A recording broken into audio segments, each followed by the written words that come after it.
Welcome to By the Books, the podcast helping business owners navigate the complex world of business, tax, and bookkeeping. Now, to the owner and president of Secline, Lindsay Klein. Thanks for joining us, everyone. This is Lindsay Klein with Secline, honest, accurate bookkeeping performed on time, and your host of By the Books. I'm here today with a new guest, Rosanna Hudson, aka RoRo, as everyone knows her. Now, she has a firm called New Star Real Estate Strategies, which is a boutique real estate firm, all things real estate, which you started diving down like bullet point by bullet point on what you do. And I said, we're just going to say all things real estate. There you go. Big or small, we do it all. That's it. But commercial real estate, yes, right? Specifically. Mm-hmm. So you're dealing with business owners all the time. All the time. From startup to legacy to beyond, right? Now, our mutual connection is Jeffrey Gonzalez, who is so much fun. And he's been on my show so much because I love him. And him and I have so much fun together. He's so awesome. So I already knew when Jeffrey said I had to meet you that it was going to be good. Oh. But even knowing that going into it, I was still wowed. When we met, I had so much fun. And I was you were one of those people. I just immediately said, I need to be connected to this woman because I will learn so much. I did in just the short amount of time that we met. I felt the same way. It's hard when you meet someone at first, but I'm very kind of real deal. It is what it WYSIWYG. Yes. What you see is what you get. Exactly. And I don't look like a commercial broker. Right? Yeah. So, and it's always fun when you can find someone that you can have fun and learn from. Absolutely. And you're the total package when it comes to that. Well, thank you, girl. I am so glad to have you in my network. See what I mean? Fun.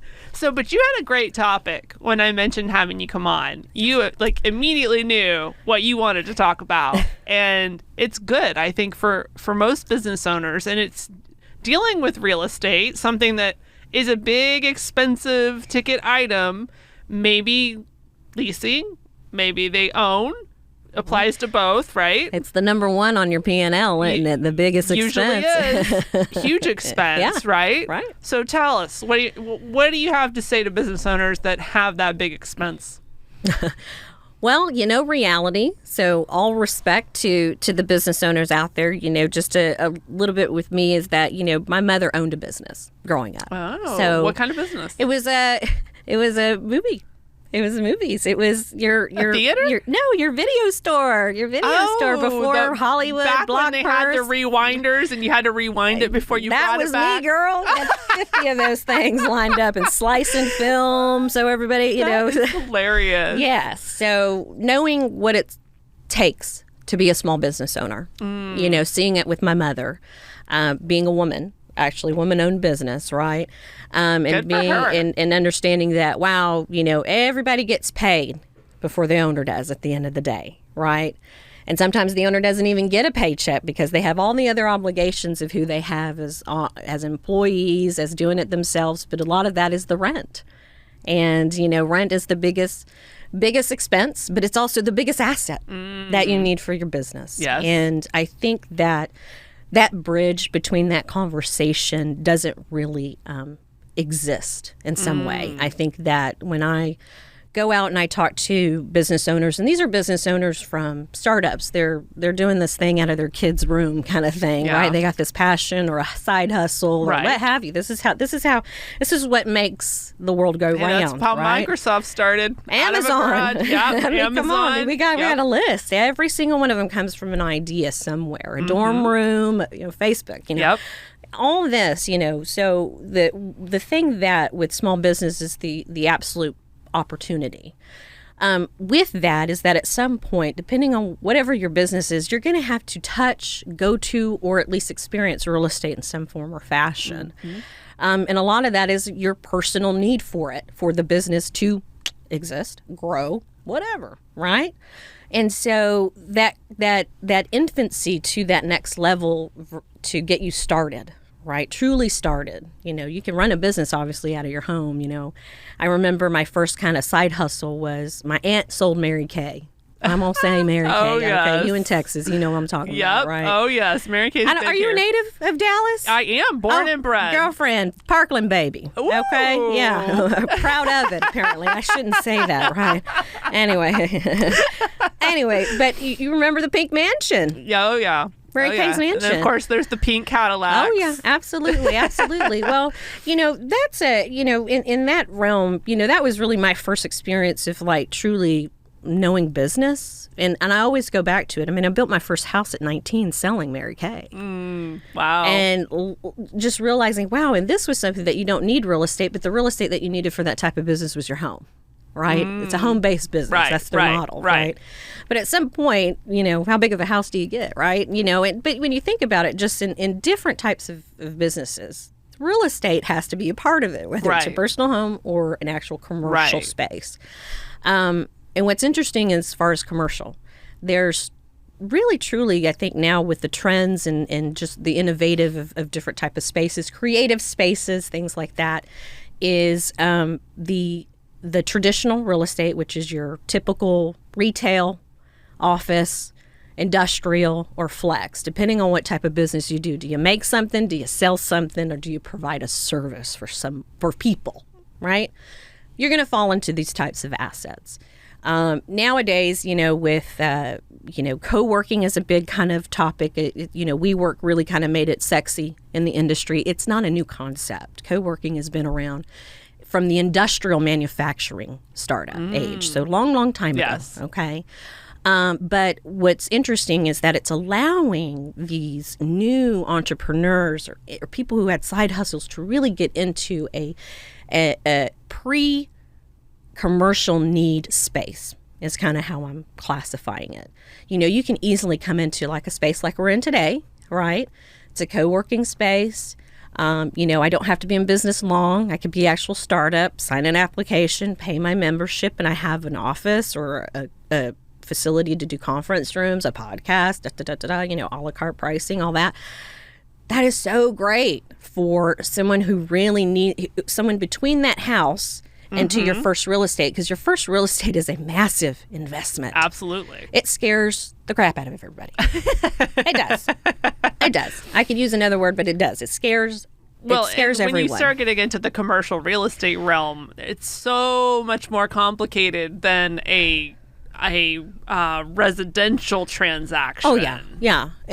Residential, same transaction, if you will. You're going to have a contract, you're going to have but in commercial, it could be complicated. It could be very difficult. It could be very interesting. It all depends on what you do and how that real estate, because it's a true investment when you're first in it or you've been in it in a while. I talk with all different types of owners. So I've talked to owners, obviously, who don't know what they're doing as far as real estate. I don't know where to go. This is what I do, that I give advice, and you know what, gosh, it sounds like you'd really, really start out real well in this type of asset versus what you think you need, because the pricing structure of it's going to be a little bit better for you to kind of eat that the first 3 years. Because when you get into a traditional commercial space, it is called commitment, and you're signing over your firstborn. Okay. Literally.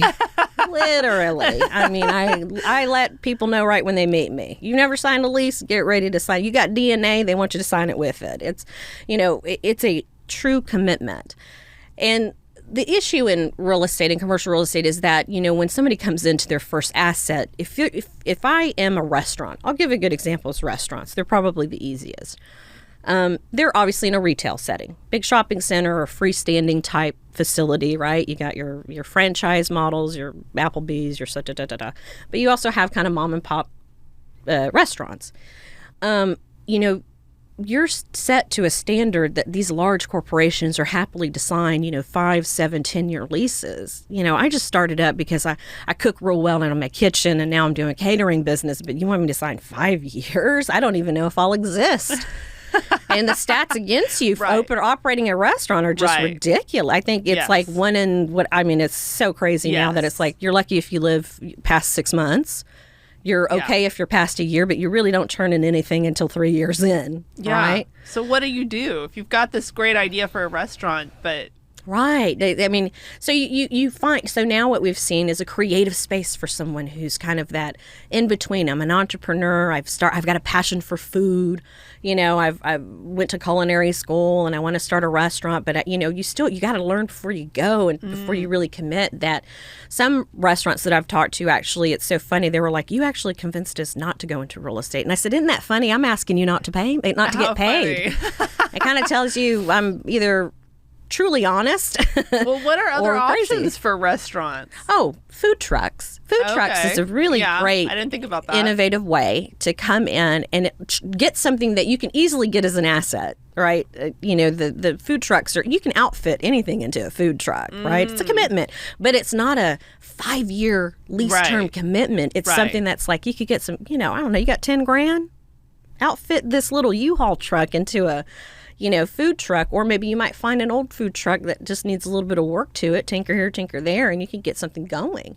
And you're truly mobile, create the following, get people to come to you first, and then guess what? When you get a real estate, now you've got the audience already coming, right? Yeah, I mean, get that traction versus, let me put up my sign and say I have good food. Well, nobody's ever tasted it. They've ever, you just started out.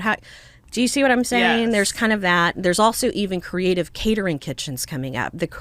This kind of co-working environment for office, it's the same thing that's happening in catering kitchens. Interesting. Commercial style kitchens, so somebody can come actually have a food grade facility. Okay, let's talk about that. Yeah. There's solid zoning involved, ordinances right. involved. Again, Right. this is just one asset I'm talking about.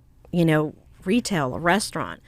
If it's office, it's, there's something different to that approach. If it's industrial, that's a different other world. So when I meet somebody, I always just listen.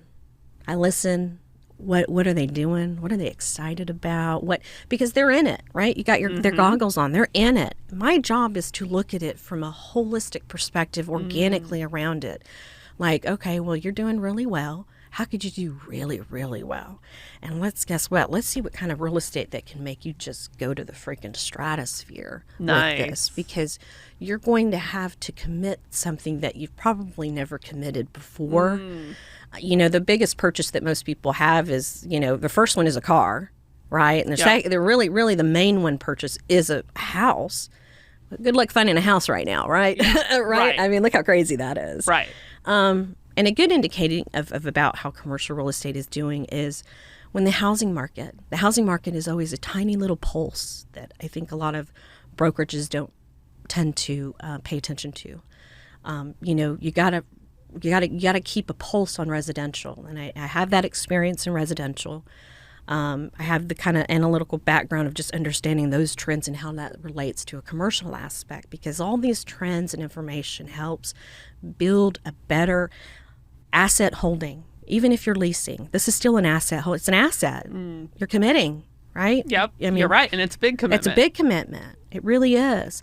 That, it has to help you versus be the biggest burden for you. And even when I meet companies that are existing, doing real well, got 50 employees, 30 employees, 100 employees, doesn't matter. I find that they're so involved in what they do, they don't even look at the asset that they have and how to really maximize the use of it. Interesting. The efficiency of it. If it's something, my niche has always been industrial. And so when I go into a facility, I listen to what they're doing. I'm watching everybody do what they're doing. I love tours. I love walking through it. How It's Made's my favorite channel, on the Discovery Channel, whatever. So, going through it, and what I'm looking at is how many times somebody has to go across the floor, how many times you have, all that is analytical data that the big companies do, your Amazons, your big it's all, because that's all supply chain. Right. It's all relative. And when you're in it, you just don't think about it. But when you look at it from an analytical perspective, you realize, wow, they really aren't utilizing their floor space very well. They're storing stuff, on the floor space when they can go rack high because they've got a clear height of 20 feet, where it's like use everything of that real estate, not just the floor plate. What's up? Right. That makes sense. What can help you gain another lane of use of equipment, of employees, of a process, so really delving into that, I find that when people meet me and talk to me, that's what they say. They're like, you don't talk like a real estate broker. It sounds like you're more of a consultant, really. Yeah, it's strategic. It's a strategic advising and really analyzing and advising. You're, like you said, just seeing, because I get it. When you're in that world, and maybe because I'm a small business owner too. That's the other thing. I'm not in a big brokerage. I came from a big brokerage. So I bring that corporate real estate level of knowledge and standards and just methodical performance to a small business, that it's like, if you don't think like this now, where do you think you're going to be? Right. If you place in some good habits now or good processes now, imagine where you'll be. Makes sense. Yes. And real estate is always a part of that. So what is the common things you see that are the areas you hone in on the most with people, the common mistakes, if you will? Like, most common mistake, one, I'm meeting people, either they don't know what to do, they know they need to get in real estate, so they completely don't know the process. But most of the time I'm coming in to actually fix problems. People come in and going, oh, well, I found this space and I signed this lease, and okay, my first question is were you represented when you found the space, or did you just talk to the leasing agent or the owner? 9 times out of 10, it's, I didn't even know I needed an agent. I thought that person was working for me too. Or, no, I just talked to the owner, and the owner, I felt like I was getting a good deal or what have you. The number one thing about going into real estate is that this is an investment. This is truly, it's better than the stock market, Right. People getting into investments of real estate, no matter what size. And correct me if I'm wrong, but anything is negotiable. Anything is negotiable. It is. There's certain things that truly can't be. When you talk about like your triple net structures into a lease kind of thing, these are the expenses that are passed through to the tenant. Okay. But I would think even that is negotiable. Yeah. Oh, yeah. Because you may there's going to have a lot of leverage to do it, but right. But it can be. Again, true. It can be, absolutely, because you have to understand. I think a lot of the times that gets overthought is that owners forget who they need, right? You like an empty building, or you like a full building, right? That's usually my conversation to a landlord and every landlord, every owner, right? When you sell your house, it's the Taj Mahal. It's right, of course, right? Those are those types of talks that I have, that I should be having, helping filter those and buff those for my client. My client, our clients are worried about getting a business, going into this, and I've prepped them for the conversations that we'll have in negotiations. But again, when I meet someone who's already in a lease, I'll give you a good example. I was called by one of my dear friends who's a commercial real estate attorney, who obviously we refer business a lot because you have to have an attorney. A broker is only one part of this process. You have to have a team behind you, and that team includes an attorney. These contracts are complicated. You can have I have a lease that's 6 pages long right now, and I have another one that's 250 pages long. Wow. Okay. That's unbelievable. Yeah. So they're different. They can always vary differently, So you always need an attorney. You're signing something, I'm not an attorney. I always tell them, you need an attorney. But she calls me up. She goes, hey, Ro, I don't know if you want to bug with this, but I feel bad for these guys. They actually got into a lease, and lo and behold, they can't get a CO, a certificate of occupancy. Oh, no. Right. You get it. She's like, they've been paying rent on something they can't even operate because the lease, goodness. they're in a lease. There's not, they're in a lease. And I hear that a lot. Wow. I hear that a lot. They didn't know, obviously. The owner didn't tell them. They were like, well, the owner didn't tell us. He should have. Well, you know what? He's not obligated. He represents himself. You don't have any representation. The piece of advice there would be check on the occupancy before you sign the lease. Check with the city. Check with the permitting. The horse that will sign that certificate for you. They will tell you, because more times than none, the example with this particular case study is they thought they were getting a good deal because it's cheap rent. Well, it's an older building in an older district. Guess what? When the city went out there, they found coding issues, zoning issues. They found problems in the building. Oh, boy. Yeah. So is that why they were having trouble getting the certificate? Yeah, they were not going to get issued because the building had been so deferred maintenance. And to be honest with you, it's not really required by property owners to. Okay, so that's on the tenant. It can be placed on the tenant. And their lease was, I assume. And well, not really. It was a simple lease that it was so vague that there was just not much that could be done. But listening to them, hearing them, seeing the property, understanding the type of ownership it is, I found an avenue for them to be able to get their CO. In real estate, it's always political. It will be. Oh, yeah. Anything's political. It will. Not just real estate. Oh, but when you're in real estate and you're in commercial real estate and you're signing something, just know that there's eyes on you, there's governances, there's ordinances, there's all these types of things that you don't think about when you want to operate a business. Oh, I actually need approval for this? I need approval for that? Yeah. So, I was able to find a workaround that turned into the solution for them, which was great. Does that happen all the time? No. Where you just have people that are just going broke before they even get started because of a simple, you weren't represented, you didn't know what to ask, and you didn't know what you were doing going into the space. Just because somebody says they want to rent it to you doesn't mean that it's approved for it. And these guys were doing the right thing, going to go get a CO. That even the owner said, well, you shouldn't have gone to the city. But then they'd be in a bigger violation if they didn't go to the city, right? So you have that kind of, again, it's 9 times, in a lot of times you're educating. Someone's getting educated in the process of both ways, and you'd be surprised that a lot of the times it's the owner of the property. Yeah. Right? They got away with it. Oh, I've had a tenant in here for 30 years. They never had a CO. Well, guess what? Now the city knows about that. Yeah. Because you should have never had a tenant in here. Ever. And that happens. So, anyway, food for thought. Not to scare anybody, but, you can get in. That's the thing. You can always have, and I pride myself as a solutions provider when it comes to real estate. Yeah. Sounds like you're helping a lot of different situations, a lot of different people. Yeah, I had actually a kind of a similar situation with a company I worked for. I was the controller for the company. The partners who hired me, they were about to purchase a new company, and they were dissolving. They had sold off another company, and they were completely changing what they were doing. It was totally different industry.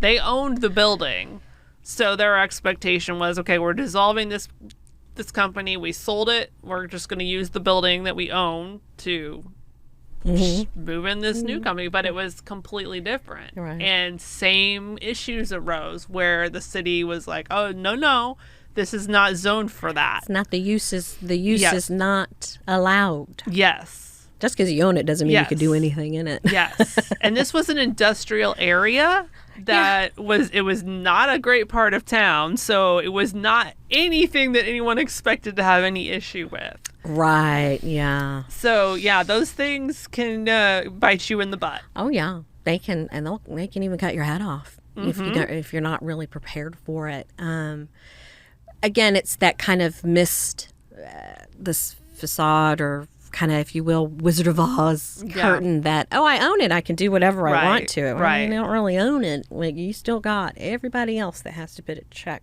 mark next to this. It's needed, obviously, in cities. Industrial tends to be the zoning that's like, anything's, included in zoning, in the zoning use, and that's not ever really the case. It's very flexible. You can kind of get away with more than none, but there still is uses and permitted uses and so forth. And also, if there's a pre-development plan in the district, and those things are discussed years and years and years ahead. So when I have an industrial client, I'm looking at plan development. All this is public information. You just got to know where to get it. I also talk to economic development. I talk to chambers. Because you have to know what's going to happen. It's great if you own it now, but what happens in 10 years? Right. When they completely zone change on you, or they again, all these things have can be restrictive, can be great, can be, all that has to be included when you purchase an investment. So that's even another animal, right? Let alone leasing. Right. Well, another issue that had come up at that company was the accessibility, because I guess the building was not up to the accessibility standards with the ADA compliance and everything. With the so it was handicap ramps and all of that. Yeah. So you have How to retrofit often does it. that come into play for you, where you see those type of issues? Quite often when you're dealing with old assets. But those are the types of things that are discussed as you're walking through the property when you're interested. And those are things that I bring up. You're going to have a problem. These bathrooms are not ADA. This hallway's not ADA. We're going to have to punch it. And when I do that with clients, they're like, oh, we never even thought about that. Oh, we have to do that. Yeah, because every time that, a city can't, and a zone, it's kind of like you need one for the other, and yeah, you're going to hate them, but you're going to also love them too. They're going to bring things up to standard as they, there's a lot of property. They can't keep up with all of it. So and the I way assume they do that. these issues come up when permitting, there's a transition. Absolutely. When it changes hands, new ownership, new CO requests, even if it's a grandfathered in type situation, especially when the market is hot. Right now is very wild. When you see cranes up, and we've been seeing cranes up in downtown Dallas, uptown, all that stuff. When you see those, that's the big, right? When that happens, there is going to be a ripple shockwave event from that. And that's all the other investments that are going to come into play, all the other kind of opportunities that come into play. But what that does from a city's perspective is it opens up the opportunity for redevelopment, for discussions to condemn property. Discussion. I mean, don't get me started. I mean, I've had to go to council meetings and fight things like this. But, oh boy. It all works with each other, and it can either work with each other to your benefit. Look, when it's really good for some, it's not good for a lot. Okay, that's how it is. That's redevelopment is another word for gentrification. Okay, so when you're looking at all this, and again, my clients who are experiencing this now, they were like, "Man, but you told us about this stuff like 8 years ago, Ro." I said, yeah, it's going to come. It's going to come. I mean, real estate history is easy to repeat. We tend to have amnesia for a lot of the time, but, that seems to be the rest of the world too. But, our attention span's like a gnat. Right. But, again, the trends and the data is there. And it will always be there. It's just how drastically it affects you at the time period that it comes. And so you got to look at all those facets and be prepared for it, because when you purchase a property, how long you want to keep it to the day you die? Well, you might die tomorrow. I don't know. You might die 99 years from now. Good for you. But you got to see what's happening to that property in this whole entire process. You can only do so much. Nobody has a crystal ball. Right. But you can at least try to prepare. It's risk management at that point. Right. That makes sense. It truly is risk management. Same concept for leaseholders. It really is. Just because you lease it doesn't mean, again, we got to make sure that doesn't be a bigger burden than it should be for you. And really utilizing and maximizing your real estate where you thought you didn't even know it could, right? It's quite interesting, especially right now, pandemic time, all that, this is a new world. It is. For us, period, as humans, but also just in business and everything. Everybody's kind of figuring it out as we go, right? In real estate, it truly shined out what was considered, in real estate, there's always, retail's the highest per square foot, in traditional real estate. It was already on a struggle before the pandemic. This just put the cherry on the sundae, okay? What it did is it realized, you can have a center that's successful, but when something shuts everything down, you're going to find out who your real tenants are. And they're the ones that are staying open. They're the ones that are still bringing some traffic in some aspect. Interesting. Yeah, that's true. So there was asset managers in this industry really got their eyes open. They got woke. That's a big word now, woke. I don't know. I think I was born woke, okay? I'm a Parkland baby. You had to be. So they really got their eyes opened of like, wow, it was nice to say we had this tenant, this tenant, this tenant, but it's not nice when they can't even keep the doors open right now. But it truly shined the industries that survive, that actually even maximize their Yes. opportunity that actually Right. flourished Right. during this time. So it really kind of made an interesting kind of kaleidoscope perspective, right, of real estate. Did it Office- cause the retail numbers to even out a little bit with more of the industrial type properties, or is retail still at a premium? Industrial is king right now. Yeah, okay. I was Industrial wondering. prices are the highest I've ever seen. The highest look me up, track. You can see how long I've had my license. I mean, it shows you how long I've been in the business. You do it with anybody that you ever meet in this business. And I was taught by brokers that are, in the 70s. And when they say, Ro, I've never seen it like this. And they've been through bad markets and great markets, that they're like, I don't even know what to expect from this tsunami that's around us right now. How long do we ride the wave, right? But what's interesting is that this kind of asset shifting of what's becoming king, it always has been retail. Then office was a big discussion during this time with WeWorks and, office coming back, all this stuff. Well, what opened their eyes? When you got to go remote, it's nice to have an empty floor plate. Right. Right. Right. Then industrial truly shined. Yeah. Truly because shines at the end of the right day, now. the They are- industrial guys still need their footprint there. I mean, because, that's, I would assume, largely the manufacturers and the wholesalers. Distributors, and, the logistics, the truckers, you realize they were not only essential. It's so funny now that I see real estate properties coming for sale right now. Investments is going crazy right now, obviously, especially in industrial. Pandemic proof is now a word. Amazing. Pandemic proof. Wonderful. And it's industrial property. It Which showed, makes sense. and industrial has always been historically the cheapest per square foot, right? I know buildings now that used to be $3 in rent, $3 a square foot. And they're and going. this is how long ago? How far back are we going? No more than 7-10 years ago. Okay. Not long in real estate Okay. world, Okay. right? And they're 10, 12, up to 15. Now their structures of the rents are changing. It used to be a gross rent, meaning all your expenses kind of are included in that price per square foot price that you're getting.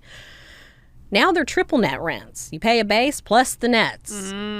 So, and again, the price is now rising so much that it's a bit uncomfortable for me, because the fact that those industries, the profit margin is slim, and depending on the industry, so how much further can you raise the rent? You're going to price out your pandemic proof tenants. I mean, at some point something's got to give. I get, you know what I mean? So there's going to be an interesting twist to all this that I don't Interesting. have the answer. I'm just spectating. And do you foresee that this trend will continue, where retail is no longer king, as more and more people are shopping online, more and more people are going to home-based remote situations?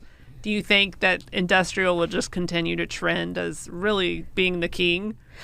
Yes. I think that's why right now we're seeing a lot of construction in industrial. They can't build the big boxes as fast as they can fill them. Okay. But those are a different type of tenants. So you have to think, when a large tenant or large corporation comes in, right? Texas is seeing large corporations. You have to think of the magnitude of other service providers to that. Right. That mega Right. headquarter.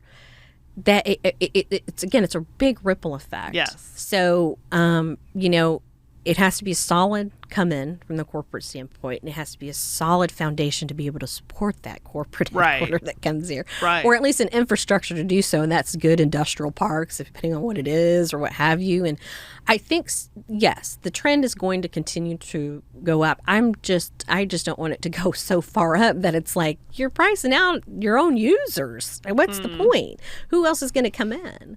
If this is, Peterbilt's a good example. They're headquartered in Denton. They have been here a long time. They build trucks, right? They're in their main complex there, which is a great facility. They've got actually even a museum in there if you're ever interested. Oh, interesting. Hearing about trucks. But the industrial parks that were tiny, little industrial parks, practically nothing, little metal building on some dirt, really. have now just exploded into true industrial parks, from your past far your basic metal facades to flex industrial space needed. So again, different types of properties are coming up. And retail's going up around it because you're bringing in, you have to bring infrastructure in. What are the workers going to do? Going to get in their car and now drive 20 minutes away or 50, get in traffic to get, you got to start bringing some infrastructure and other types of assets close by it, right? So it's just like in the concept of rooftops. When there's a lot of building of houses, what's the real estate that comes in? It's retail. Retail's not going to go anywhere because the more people buy houses, you're going to need retail. Right. I think what retail is experiencing and is going to have to be open to is that it's not the cookie cutter set in place who goes in retail spaces. They got to be open to different uses. And it's going to be a city conversation too. Interesting. So again, kind of the full circle, right, Yeah. of just kind of those conversations. Real estate's going to always be needed. It doesn't matter. I think that the use of it is going to have to really kind of be looked at and analyzed. And, that's why, I've been talking about Amazon. Obviously, they've started out in the garage. They're now the number one largest, industrial square foot user, lease and purchase now. That, I heard 6 years ago how they were going to start going into retail spaces, and they were already doing that because Kohl's was accepting returns, right? It brought back Kohl's from the dead, I'll tell you that. Right, it did. And you have to think how lucky that partnership happened. I'm sure people were fighting tooth and nail for it, but didn't realize. I avoid Kohl's on the list, because they'll give you a list of where you can return things. And I'll usually take it to Whole Foods because it's just, to me, so much easier. Because the Kohl's that I usually go to, it's like you got to go upstairs to the very back of the store. It sounds like they need to analyze the real estate. Well, I'm assuming the strategy there is probably to get you to walk through all the store on your way to exchanging. Of course it is. Of course it is. That's what retail data is. I'm like, ain't nobody got time for that. I'll go to Whole Foods. Right, but yet you're walking through Whole Foods, so you're doing, you know what I mean, right? You're like, I'm here. I need to go ahead and get some, oat milk or something or whatever they say. I know, right? Some bamboo toilet paper so it don't run out. Bamboo toilet paper. I don't know. Is it better toilet paper? We'll have to ask my bum. I do know this. When everything was out of toilet paper, remember that fiasco, right? I was like, gee, what is this, Dan? What is this? Like, I felt like a Contagion movie. I was like, what is this? Why are we out of things? I don't understand. I went to Whole Foods, and guess what? They had bamboo toilet paper, and I got it. I was like... And what do I think of it? It was in stock. That's funny. Well, good to know. If we ever run out of toilet paper again, go to Whole Foods. Or Office Depot. A lot of people forget Office Depot has toilet paper. And Home Depot. Oh, I didn't even think about that. Girl. I know. People were like, of course you would know, Ro. You know about Ro. No, I got to Office Depot for labels, man. I walked through there. I was like, they got tons of toilet paper here. Nobody knows about it. So you're the resource for all things, not just all real estate, just all things. If you need anything, even where do I buy toilet paper, RoRo is your person. Right. That's why I eventually become your friend. I become, a babysitter, dog walker, whatever. I'm cool with it. So where can people find you? How can they get a hold of you? Well, I mean, obviously, you know me. You can Google me if you want, but, newstarnhres.net is the website. I'm on LinkedIn. LinkedIn is actually a social media portal that I do use. We'll have private conversation about Facebook, but, that's the easiest way. And, I'm sure, as probably evident today, is, we probably know some people around each other that, right? How we got connected today. Oh, yes. That's a funny story, right? Yes. It is a small world. Very, right? Yeah. But when RoRo got here, she already knew my podcast producer. So it's a small world. Right. But, again, it's easy to find people. I don't have, there's a ton of brokers. There's a ton. I'm just I'm going to accept your call. I'm going to pick it up. I'm going to, because I get it. I just get it. I feel for people. It's a passion. My motto is, relationships are my passion. And guess what? I just do real estate, in the process. So, lucky us, right? It's, but again, I don't know how I got in this business. It's a fun, long story. We'll have to do it another time, or over cocktails. But I mean, I stumbled into this by, whatever, grace of God, luck, what have you. It was just, I got in it. I've been around this industry, I think, because, again, I come from a small business owner, that I just have a true dedication in my heart when it comes to those small businesses in real estate, because I know they can get the raw end of the deal sometimes, and it's very unfair. But and I feel the same way. I came from a couple of entrepreneurs, my parents, so I very much grew up in that world, small business ownership, and the trials and tribulations that come with that. So I very much relate to the small business owners, and that's one of the reasons why I want to have this resource, this podcast, specifically for the small business owners. I think that's great. I mean, it's needed. It's just, you can only Google so much to try to figure something out. And yes, and you are a huge resource. I will say that. If there's anyone at all, because I mean, I just, every time I sit with you, I learn. Oh, well, thank you. And you are fabulous. Oh, hey, well, we're fabulous together. Come on now. Tear. Thank you so much for coming on today. Thank you for having me. And I'm Lindsay Klein with Klein, honest, accurate bookkeeping performed on time, and your host of By the Books. Until next time, thanks for joining us, everyone. By the Books is presented by Klein, honest, accurate bookkeeping performed on time. For more information on Klein services or to get a hold of Lindsay, visit Klein.com or email info@Klein.com. The information provided on this website and podcast does not and is not intended to constitute legal advice. Instead, all information, content, and materials available are for general information purposes only. Information provided by Klein may not constitute the most up-to-date legal or other information. Listeners should contact their attorney to obtain advice with respect to any particular legal matter and should refrain from acting on the basis of this information without first seeking legal advice from counsel in the relevant jurisdiction. Only your individual attorney can provide assurances that the information contained herein and your interpretation of it is applicable or appropriate to your particular situation.